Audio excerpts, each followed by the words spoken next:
અમે સાળંગપુર જઈએ છીએ, તમે બ્લોગમાં જોતા રહીએ. અમે બોટાદના અંડર બ્રિજ નીચેથી પસાર થઈએ છીએ. जय हनुमंत संत हितकारी सुन ली जय प्रभु अर्ज हमारी जन के काज विलंब न की जय आतुर दौरी महासुख दी जय. અમે અથળી ગામમાં પહોંચી જઈશું.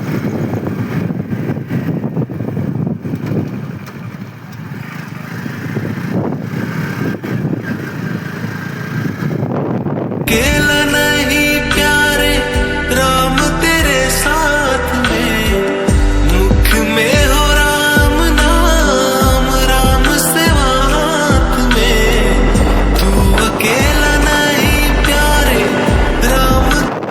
અમે સાળંગપુરમાં પહોંચી જાય છીએ. મંદિરે જઈને તમને દાદાના દર્શન કરાવી. અમે ગાડી પાર્કિંગમાં મૂકી દીધી છે, આગલા વિડીયોમાં દેખાડશું.